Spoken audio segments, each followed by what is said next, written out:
Topic A, everyone. I'm your host, Gary Perna. This week on Topic A, I'm joined by Charlie Hentz. He's a community safety instructor at Luzerne County Community College and a friend of our program here. He's been on a time or two talking about protecting yourself. Now, he's talking about the best way to protect yourself and others in a crowded situation if violence would occur. We're going to talk all about it on this presentation of Topic A, so stay with us. We'll be right back here on WYLN.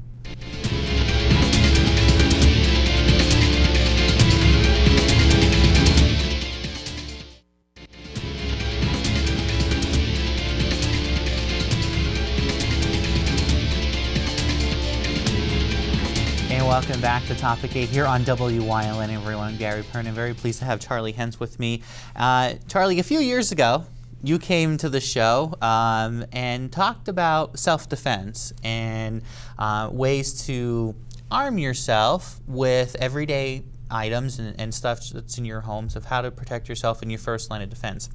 A few weeks ago, you reached back out to me and said, hey, listen, we came up with this new program. We're offering it through Luzerne. And this is kind of a little different than what I was used to talking to you about. This is really how you could protect yourself in large areas and how maybe churches and organizations can learn how to protect themselves in case of an event would happen. So first of all, thanks for coming back on. I thank you for having me, Gary. It's a pleasure. The last time we spoke was before Booty Beltrami. Yes. And Booty passed away, unfortunately. And we spoke here on the show about the National Rifle Association Refuse to Be a Victim program, which is a segue into this because that program teaches individuals how to develop a plan to thwart people from attacking them. Right. Well, I started teaching at Luzerne, and I also started receiving some phone calls from different churches and community groups who were concerned about security for their congregations and their employees and their people in their buildings and their facility as a result of the mass shootings that have been occurring in churches and in other facilities in schools throughout the country. So we developed a seminar to explain what is available and how these things happen, how to secure your property. Right. And we really developed a seminar because the first time it happened at my church. We had a meeting and everybody was talking about arming themselves with a firearm. Well, I'm a firearms instructor, and I looked at all these people and I thought, I just don't feel comfortable with these folks sitting in church with guns, and nobody knows the law. Nobody knows really how to use a firearm tactically. Nobody has been involved in a pressure situation. And I thought, this is dangerous. This should not be the weapon of first choice. This should be the weapon of last choice. So these people don't know what is available to them on the market, civilian stuff, to make their building safer. And they don't know, they haven't analyzed what and why people engage in these violent acts. So we did the research and we came up with this seminar, and we can give it in about an hour and a half, but it is a 3-hour seminar. It's called Violence in Society: How to Analyze, Mitigate, and Prevent It.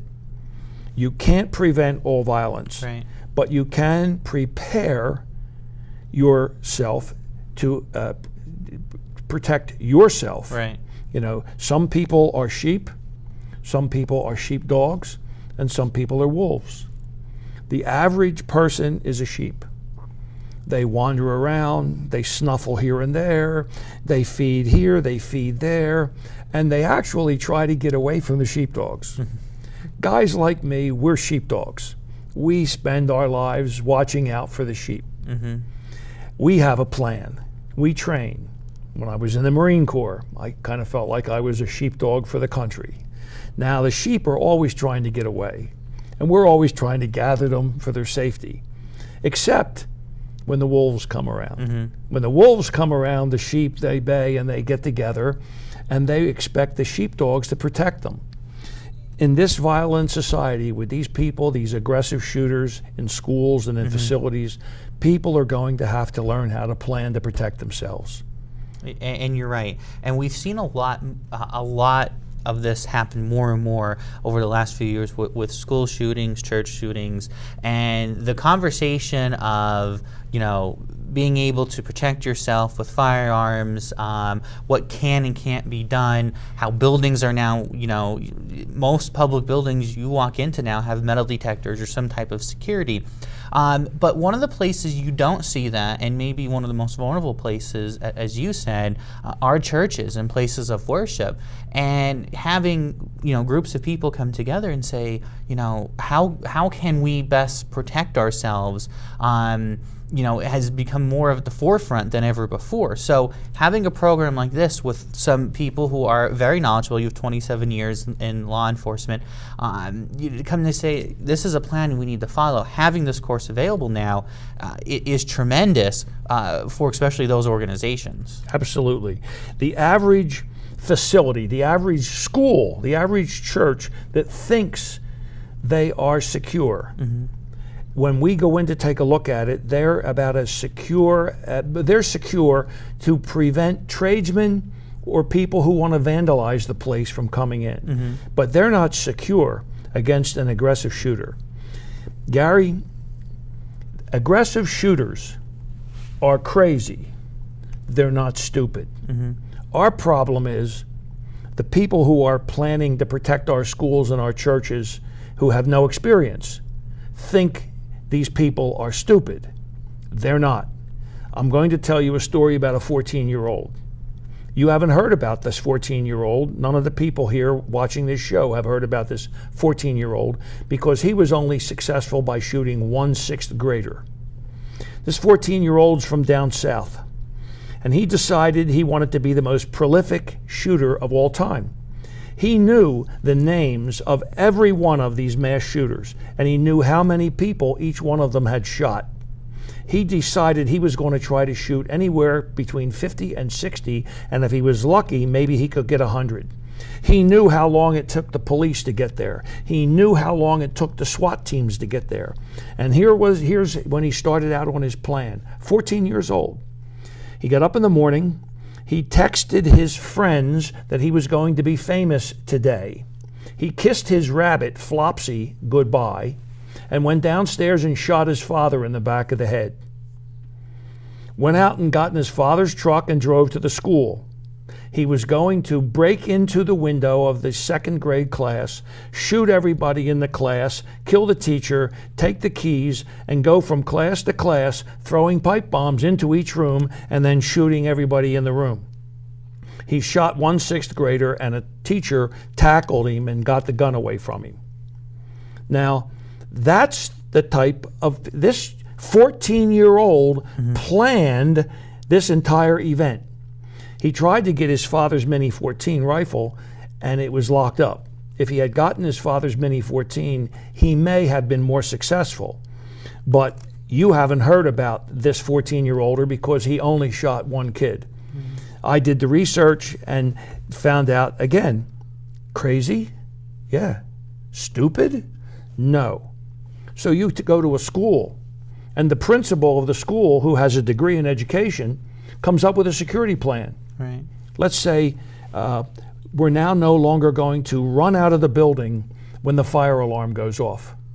We're all going to hunker down in our classrooms and wait for the teacher or wait for the principal to walk around and decide if it's safe for everybody to leave. Well, if I'm the active shooter, I'm a student at that school, I know that plan. So what do? You tell me what I do. You're going to wait. I'm going to go to the principal, and I'm going to get him, tell him to make the announcement, and now I've got an active environment. We're going to take a short break right here. When we come back, we're going to talk about the program and how you can be, you can listen to it, you can get Charlie to speak at your location or up at the college. We're going to talk all about that coming up. Stay with us. We'll be right back on Topic A.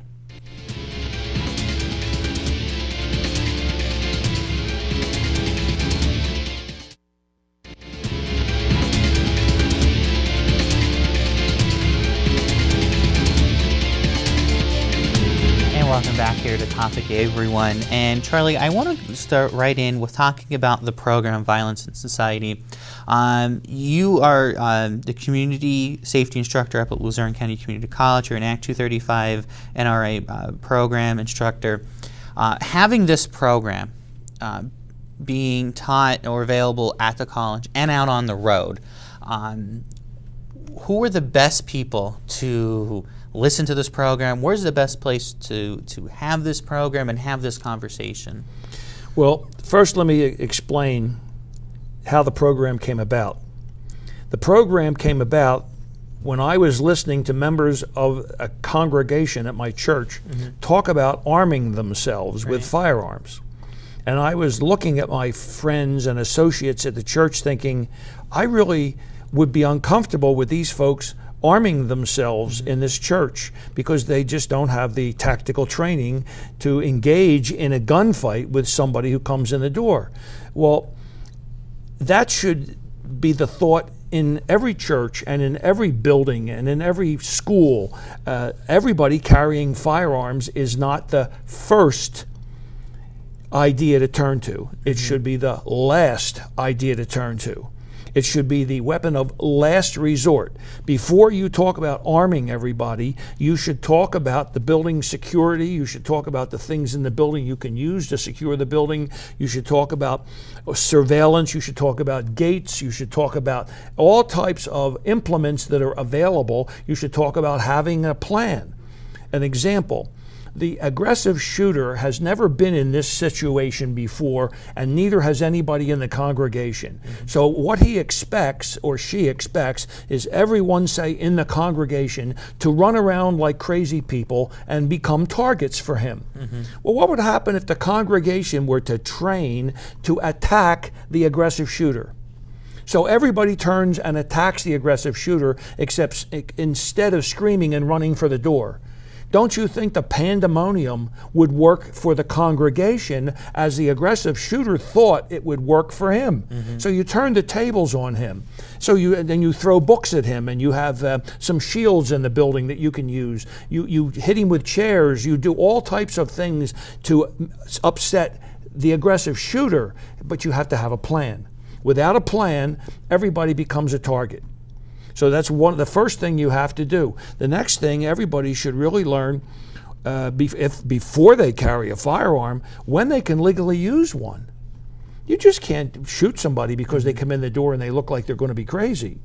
There are laws in this country, there are laws in the state of Pennsylvania, and that's one of the reasons why we teach the Lethal Weapons Training Act 235, is to teach people when they can use force and deadly force and when they can't. So the average person who's going to buy a firearm and take it to work thinking he's going to protect everybody at work, he's a long way from being competent to engage in a tactical shooting situation at work. He needs a lot of training that I would hope he gets. Now, that's why we came up with this seminar, to give people the information that they can develop a security plan, levels of alertness. So if there's an alert, what's the level of alertness? And when there's a level of alert, where do you go? What do you do? What things do you have? Do you have safe rooms? Do you have special locks on the doors? Just putting locks on glass doors doesn't work. Right. And that's, unfortunately, in a lot of schools, that's what they're doing now. They're locking the glass doors. They're locking the glass windows. Somebody's not thinking this through. That's why we came up with this seminar. That's why this seminar is a minimum of an hour and a half, more like 3 hours, because there's a lot of information that folks should know is available to them to develop a plan to protect themselves before they resort to the weapon of last resort, which is a firearm. For somebody who may be watching this and says, you know, this may be something that our group, our organization, our church should really hear, how can they go about maybe coming to the college to hear it or having you come to their facility? Well, the next seminar that we're giving at the college is going to be given the 24th of July. Okay. That's during the week. It's going to start at 5:30. It's a 3-hour seminar. We'll probably get through a little early, but it's a 3-hour seminar, and we have a PowerPoint presentation, and we go through the whole thing. If somebody is interested in having us bring the seminar, and I just gave the seminar to a very large dental supply business, They have hundreds of employees. And once I gave them the seminar, then they were interested in having a security survey. See, so there are steps. Right. You see the seminar, you realize where your areas of your problem's going to be. Gee whiz, that glass door really isn't what we need there. Right. So, but what do we need? Well, let's hire somebody to do a security survey. We go in, we do a security survey, we'll give you a report, then it's up to you to decide which level of security you want and how you want to get it. But you should know what's available. That's what we'll do. Now you can give us a call at the college, and then we'll make arrangements to come out and give the seminar to your church, to your business, to your school, to your school board, wherever you feel you need it. What do you in this program? What do you think is the biggest takeaway people have been getting so far about the world we live in today? We often say and joke, say, well, I used to be able to leave my doors open. You never locked your car, and you never did this, and people now say, well, I lock the windows before I go to bed now. I don't leave the downstairs windows open, all that. What do you think the biggest takeaway for people hearing this presentation is today, living in today's world? We live in a violent society, and you just have to be alert to that and aware of that, and you have to make plans to prevent the violence from occurring around you.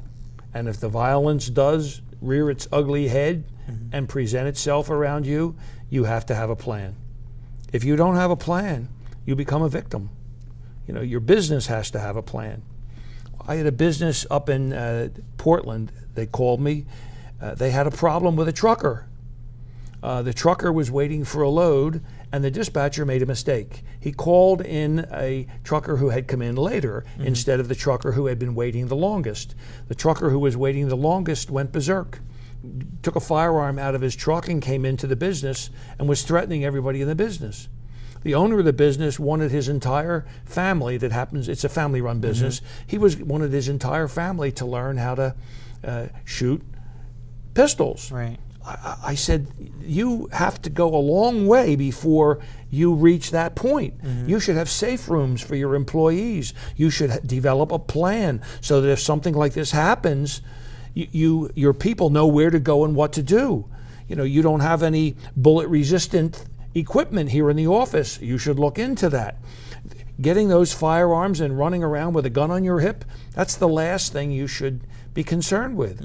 You should develop a plan, and that's what we do. We give them all the information that they could possibly use and help them to develop that plan. All right, we're going to take a short break. We'll be right back here on Topic A. Stay with us here on WYLN.